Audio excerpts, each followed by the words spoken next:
అసలు ఎన్ని రోజులైంది ఈ ప్రభుత్వం ఏర్పడి?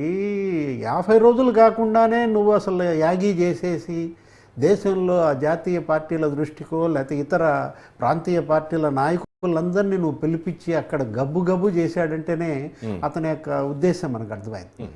చికాకు పరచాలా, అస్థిరపరచాలా, వీళ్ళని సజావుగా పాలన సాగనీయకూడదనే దృక్పథం. ఇప్పుడు నిన్న కూడా మనం చూసాం, ఒకవైపు కల్తీ మహాప్రసాదం లడ్డు వివాదం నడుస్తుంటే అతను అక్కడికి పిలిపించాడు తను వెళ్తున్నానని, వేసుకోండికి వస్తానని ప్రాయశ్చిత్త దీక్ష.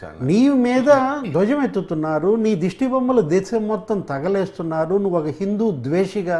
ఒక చోట కాదు, బీహార్లో కేసు, ఒరిస్సాలో కేసు, గుజరాత్లో 9 జిల్లాల్లో ఆందోళనలు, ఏది జగన్మోహన్ రెడ్డికి వ్యతిరేకంగా. దేశమంతా జగన్మోహన్ రెడ్డి గబ్బు పడుతుంటే అతనేంటి తిరుపతికి పిలిపించాడు, నేనే తిరుపతి వస్తున్నానన్నాడు. ఏం జరిగింది? మీడియా అటెన్షన్ అంతా అతని వైపు, పార్టీల అటెన్షన్ అంతా అతని వైపు. డిక్లరేషన్ వివాదం అంటే కల్తీ నెయ్యి వివాదాన్ని సక్సెస్ఫుల్గా డిక్లరేషన్ వైపు అతనే మళ్లించాడు. వీళ్ళు ట్రాప్లో పడ్డారా? సరే, వాట్ ఎవర్ ఇట్ మేబీ. దురదృష్టం ఏంటంటే జగన్మోహన్ రెడ్డికి ఏది కలిసి రావటంలా. అతను శతదా కుట్రలు చేస్తున్నాడు, కుతంత్రాలు చేస్తున్నాడు, వ్యూహాలు పన్నుతున్నాడు, తన వైపే రాజకీయం నడుపుతున్నాడు, కానీ ఏది కలిసి రావటంలా. అటు ఆ జంతర్ మంతర్ ధర్నా మిస్ఫైర్ అయింది. జనం కూడా జరిగింది 6 మర్డర్లే కదా, అందులో అసలు పొలిటికల్ మర్డర్స్ 3, మీరేంటి 36 అంటున్నారు అంటూ గతంలో ఏదో 36 డిఎస్పీలు ఒకే కులం, అట్లా పాత అతని యొక్క చరిత్రని గుర్తు చేసి తిప్పికొట్టారు. ఇప్పుడు ఇది కూడా అదే, ఏది లడ్డు వివాదం, అది కల్తీ.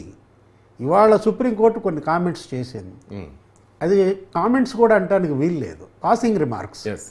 ఆయన మామూలుగా మాట్లాడతారు, రేపొద్దున జడ్జిమెంట్లో ఈ రిమార్క్స్ ఏమి ఉండవు, ఈ కామెంట్స్ ఏమి ఉండవు, వాళ్ళకి అనుగుణంగా మార్చుకుంటారు. చిలవలు పలవలుగా చేసి ఒకడు చెంపపెట్టి అంటాడు, చంద్రబాబు మొటిక్కాయ అంటారు, ఒకడు క్షమాపణ చెప్పాలి చంద్రబాబు అంటాడు. అంటే ఏంటి అసలు? సుప్రీంకోర్టు జడ్జెస్ ఏ ఉద్దేశంతో ఆ కామెంట్స్ చేశారు? దేవుడిని రాజకీయాల్లోకి లాక్కుంటారా ఆయన చెప్పారు. అంటే ఆయన కామెంట్స్ను కూడా వీళ్ళు రాజకీయం చేశారు. ప్రతిదీ వాడుతున్నారు. జడ్జి కామెంట్స్నే రాజకీయాలు చేసే మీడియా, రాజకీయాలు చేసే పార్టీలు ఇక్కడ ఉన్నప్పుడు అవి కామెంట్సే కాదు, అవి రిమార్క్స్ అన్నమాట. ఆయన సందేహాలను వ్యక్తం చేశారు. ఇక్కడ ఇష్యూ డైవర్ట్ అయిందా లేదా?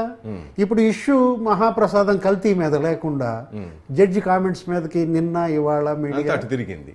ఇప్పుడు కల్తీ జరిగింది వాస్తవం, మహాప్రసాదం మహాపచారం జరిగిన మాట వాస్తవం, భక్తుల్లో కోట్లాది భక్తుల యొక్క విశ్వాసాలు దెబ్బతీసింది వాస్తవం.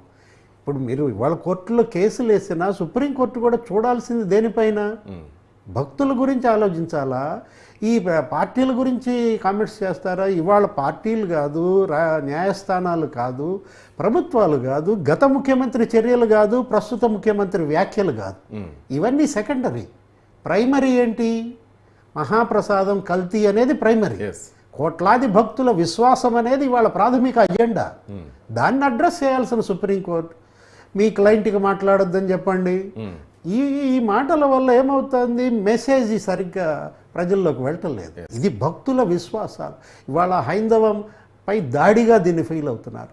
ముఖ్యమంత్రి దిష్టిబొమ్మలు, మాజీ ముఖ్యమంత్రి దిష్టిబొమ్మలు అనేక రాష్ట్రాల్లో దగ్ధం చేస్తున్నారు. రాష్ట్రంలో దగ్ధం అంటే ప్రతిపక్షాలు చేసే పని అది. కానీ మీరు చెప్తున్నట్టుగా దేశం మొత్తం ఆ విధంగా వ్యతిరేకత అంటే అది సామాన్యమైన విషయం. నెయ్యి కల్తీ జరిగిందనేది వాస్తవం, కెమిస్ట్రీలు చెప్తున్నారు, మనం చూసాం.